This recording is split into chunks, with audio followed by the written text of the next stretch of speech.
राम राम वे सारे बहन भाइयों ना हाथ जोड़ के। और मैं शिव पुराण कथा पढ़ने जा रही हूँ। और जहाँ से छोटी थी खत्म करी थी वहीं से अब शुरू कर रही हूँ। सुनियो वे। कथा प्रारंभ के दिन से एक दिन पहले व्रत ग्रहण करने के लिए वक्ताओं अक्षर करा लेना चाहिए। जिन दिनों कथा हो रही हो उन दिनों प्रयत्न पूर्वक प्रातः काल का सारा नित्यक्रम संक्षेप से ही कर लेना चाहिए। वक्ता के पास उसकी सहायता के लिए एक दूसरा वैसा ही विद्वान स्थापित करना चाहिए। वह भी सब प्रकार के संशयों को निवृत्त करने में समर्थ और लोगों को समझने में कुशल हो। कथा में आने वाले विघ्नों की निवृत्ति के लिए गणेश जी का पूजन करें। कथा के स्वामी भगवान शिव की तथा विशेषतः शिव पुराण की पुस्तक की भक्ति भाव से पूजा करें। तत्पश्चात उत्तम विद्वान बुद्धि वाला श्रोता तन मन से शुद्ध एवं प्रसन्नचित्त हो आदर पूर्वक शिव पुराण की कथा सुने। जो वक्ता और श्रोता अनेक प्रकार के कर्मों में भटक रहे हों, काम आदि 6 विकारों से युक्त हों, स्त्री में आसक्ति रखते हों और पाखंड पूर्ण बातें कहते हों, वे पुण्य के भागी नहीं होते। जो लौकिक चिंता तथा धन ग्रह एवं पुत्र आदि की चिंता को छोड़कर कथा में मन लगाए रहते हैं, उन शुद्ध बुद्धि पुरुषों को उत्तम फल की प्राप्ति होती है। जो श्रोता श्रद्धा और भक्ति से युक्त होते हैं, दूसरे कर्मों में मन नहीं लगाते और मौन पवित्र एवं उद्वेग शून्य होते हैं, वे ही पुण्य के भागी होते हैं। सूत जी बोले, सोनक, अब शिव पुराण सुनने का व्रत लेने वाले पुरुषों के लिए जो नियम है उन्हें भक्ति पूर्वक सुनो। नियम पूर्वक इस श्रेष्ठ कथा को सुनने से बिना किसी विघ्न बाधा के उत्तम फल की प्राप्ति होती है। जो लोग दीक्षा से रहित हैं उनका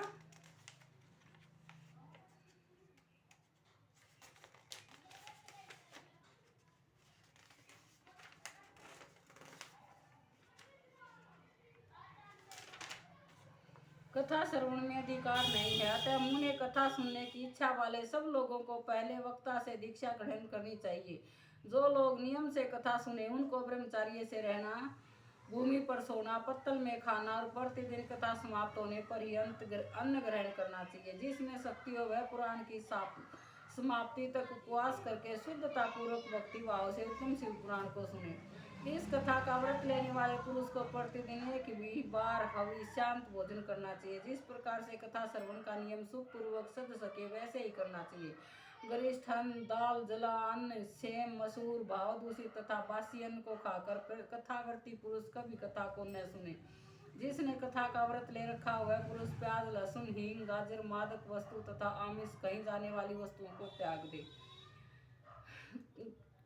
कथा का व्रत लेने वाला पुरुष काम, क्रोध आदि 6 विकारों को, ब्राह्मणों की निंदा को तथा पतिव्रता और साधु संतों की निंदा को भी त्याग दे। कथावर्ती पुरुष प्रतिदिन सत्य, सोच, दया, मौन, सरलता, विनय तथा हार्दिक उदारता इन सद्गुणों को सदा अपनाए रहे। श्रोता निष्काम हो या सकाम वह नियम पूर्वक कथा सुने।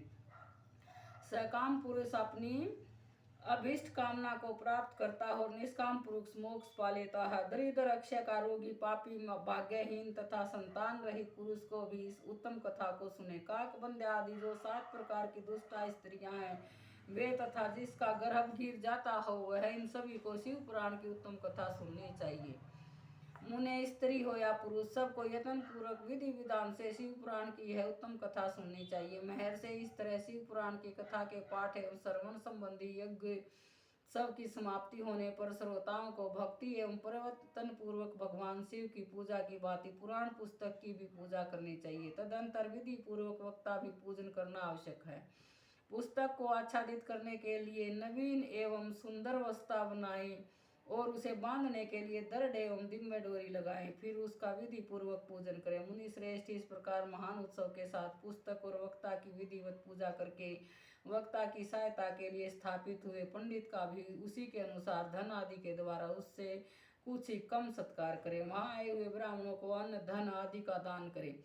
साथ ही गीता, वाद्य और नृत्य आदि के द्वारा महान उत्सव रचाए। मुने, यदि श्रोता विरक्त हो तो उसके लिए कथा समाप्ति के दिन विशेष रूप से उस गीता का पाठ करना चाहिए जिससे श्री रामचंद्र जी के प्रति भगवान शिव ने कहा था। यदि श्रोता गृहस्थ हो तो उस बुद्धिमान को श्रवण कर्म की शांति के लिए शुद्ध भविष्य के लिए द्वारा होम करना चाहिए। मुने, सुदर्शन गीता के प्रत्येक श्लोक द्वारा होम करना उचित है अथवा गायत्री मंत्र से होम करना चाहिए, क्योंकि वास्तव में यह पुराण गायत्री में ही है। अथवा शिव पंचाक्षर मूल मंत्र से हवन करना उचित है। होम करने की शक्ति न हो तो विद्वान पुरुष यथाशक्ति हवनीय अविष्य का ब्राह्मणों को दान करे। न्यूनातिरिक्त रूप दोष की शांति के लिए भक्ति पूर्वक शिव हस्तर नाम का पाठ अथवा श्रवण करे। इससे सब कुछ सफल होता है, इसमें संशय नहीं है, क्योंकि तीनों लोकों में उससे बढ़कर कोई वस्तु नहीं है। कथा श्रवण संबंधी व्रत की पूर्णता की सिद्धि के लिए 11 ब्राह्मणों को मधु मिश्रित खीर भोजन कराए और उन्हें दक्षिणा दे। उन्हें यदि शक्ति हो तो 3 तोड़े सोने का एक सुंदर सिंहासन बनवाए और उस पर उत्तम अक्षरों में लिखी अथवा लिखाई हुई शिव पुराण की पोथी विधि पूर्वक स्थापित करे। तत्पश्चात पुरुष उसकी आवाहन आदि विधि उपचारों से पूजा करके दक्षिणा चढ़ाए। फिर जितेंद्रिय आचार्य का वस्त्र आभूषण एवं गंध आदि से पूजन करके उत्तम बुद्धि वाला श्रोता इस प्रकार भगवान शिव के संतोष के लिए पुस्तक का दान करे। सौनक इस पुराण के उस दान के प्रभाव से भगवान शिव का अनुग्रह पाकर पुरुष भवबंधन से मुक्त हो जाता है। इस प्रकार विधि विधान का पालन करने पर श्री संपन्न शिव पुराण संपूर्ण फल को देने वाला तथा भोग और मोक्ष प्रदाता होता है।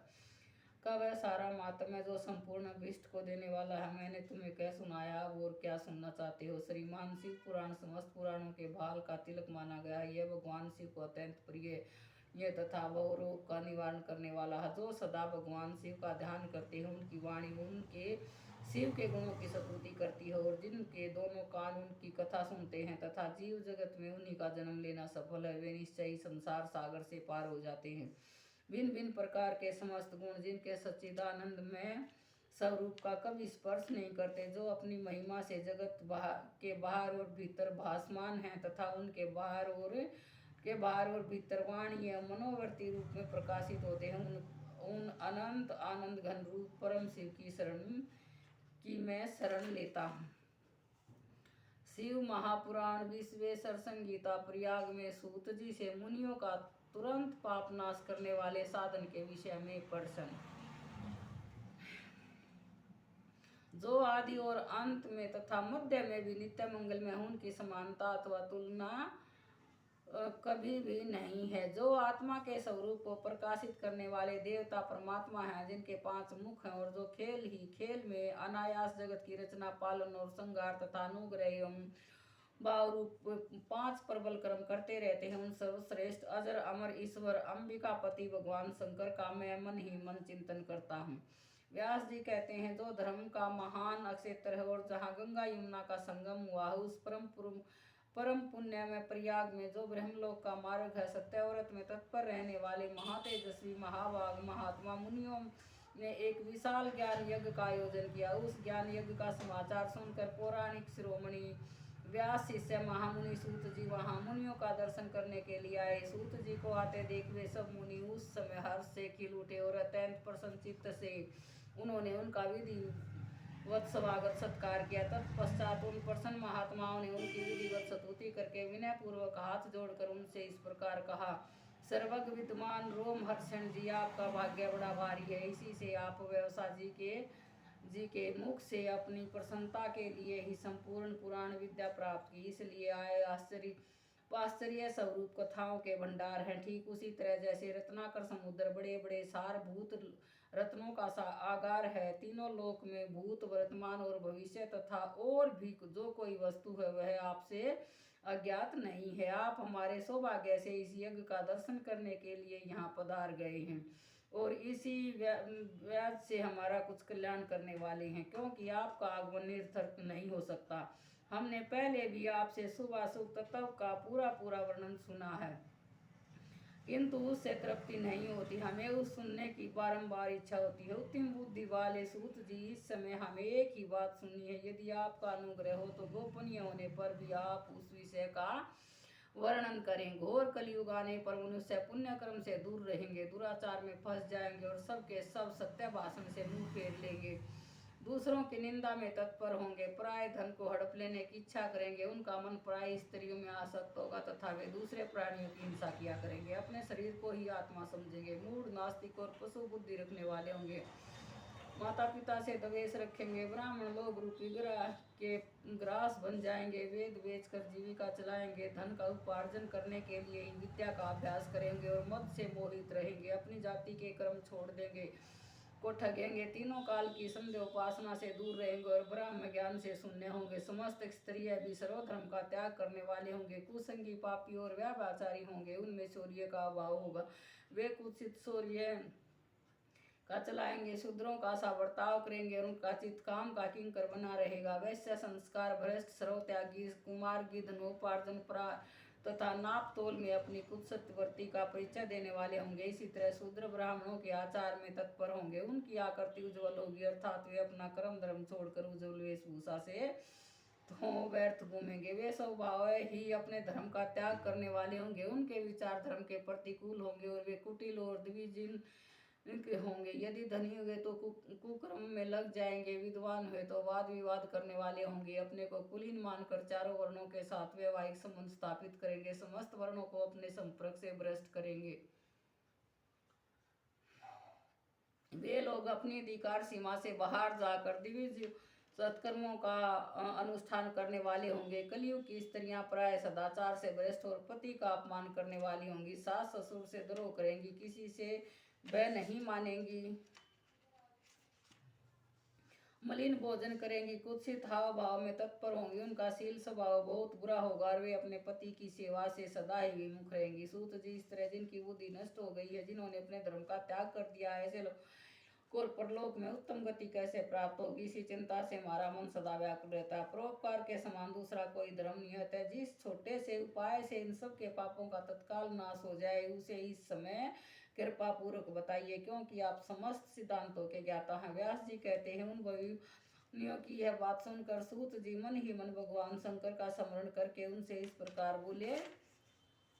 सूत जी कहते हैं, साधु महात्माओं, आपने बहुत अच्छी बातें पूछी है, आपका यह प्रश्न तीनों लोगों का हित करने वाला है। मैं गुरुदेव व्यास का स्मरण करके आप लोगों के सनेवश इस विषय का वर्णन करूंगा, आप आधार पूर्वक सुने। सबसे उत्तम जो शिव पुराण है वह वेदांत का सार सर्वस्व है तथा वक्ता और श्रोताओं का समस्त पाप राशियों से उद्धार करने वाला है। इतना ही नहीं, वह परलोक में परमार्थ वस्तु को देने वाला है। कली की कलमवश ऋषि का विनाश करने वाला है और उसमें भगवान शिव के उत्तम यश का वर्णन है। ब्राह्मणों, धर्म, अर्थ, काम और मोक्ष, इन चारों पुरुषार्थों का देने वाला है। वह पुराण सदा ही अपने प्रभाव की दृष्टि से बुद्धि वृद्धि या विस्तार को प्राप्त हो रहा है। विप्रवरो सब उस सर्वोत्तम शिव पुराण के अध्ययन मात्र से ही वे कलयुग के पापासक्त जीव श्रेष्ठतम गति को प्राप्त हो जाएंगे। कलयुग के महान उत्पात तभी तक जगत में निर्भय होकर विचारेंगे जब तक शिव पुराण का उदय नहीं होगा। इसे वेद के तुल्य माना गया है। इस वेद कल्प पुराण का सबसे पहले भगवान शिव ने ही प्रणयन किया था। विद्वेश्वर संगीता, रुद्र संगीता, विनायक संगीता, उमा संगीता, मातर संगीता, एकादश रुद्र संगीता, कैलाश संगीता, शतरुद्र संगीता, कोटि रुद्र संगीता, सहस्त्र कोटि रुद्र संगीता, वायु तथा धर्म संगीता, इस प्रकार इस पुराण के 12 भेद या खंड हैं। ये 12 संगीताएं अत्यंत पुण्यमयी मानी गई हैं। ब्राह्मणों, अब मैं उनके श्लोकों की संख्या बता रहा हूँ, आप लोग वह सब आदर पूर्वक सुने। विद्वेश्वर संगीता में 10,000 श्लोक हैं। रुद्र संगीता, विनायक संगीता, उमा संगीता और मातृ संगीता, इनमें से प्रत्येक में 8-8 हजार श्लोक हैं। 10 संगीता में 13,000, कैलाश संगीता में 6,000, रुद्र ताम में 3,000, कोटि रुद्र संगीता में 9,000, सहस्त्र कोटि रुद्र संगीता में 11,000, वायव्य संगीता में 4,000 तथा धर्म संगीता में 12,000 श्लोक हैं। इस प्रकार मूल शिव पुराण की श्लोक संख्या 1,00,000 है, परंतु व्यास जी ने उसे 24,000 श्लोकों में संक्षिप्त कर दिया। पुराणों की क्रम संख्या के विचार से इस शिव पुराण का स्थान चौथा है। इसमें 7 संहिताएं हैं। पूर्व काल में भगवान शिव ने श्लोक संख्या की दृष्टि से 100 करोड़ श्लोकों का एक ही पुराण ग्रंथ संग्रहित किया था। सृष्टि के आदि में निर्मित हुआ वह पुराण संगीता अत्यंत विस्तृत था। फिर द्वापर आदि युगों में देवपान व्यास आदि महर्षियों ने जब पुराण का 18 भागों में विभाजन कर दिया, उस समय संपूर्ण पुराणों का संक्षिप्त स्वरूप केवल 4 लाख श्लोकों का रह गया। उस समय उन्होंने शिव पुराण का 24,000 श्लोकों में प्रतिपादन किया। यही इसके श्लोकों की संख्या है। यह वेद तुल्य पुराण 7 संगीताओं में बटा हुआ है। इसकी पहली देश्वर संगीता है, दूसरी चाहिए। तीसरी का नाम शतरुद्र संगीता, चौथी कोटि रुद्र संगीता, पांचवी का उमा संगीता, छठी का कैलाश संगीता और सातवीं का नाम वायव्य संगीता है। इस प्रकार ये 7 संहिताएं मानी गई हैं। युक्त शिव पुराण, दिव्य शिव पुराण वेद के तुल्य प्रामाणिक तथा सबसे उत्कृष्ट गति प्रदान करने वाला है।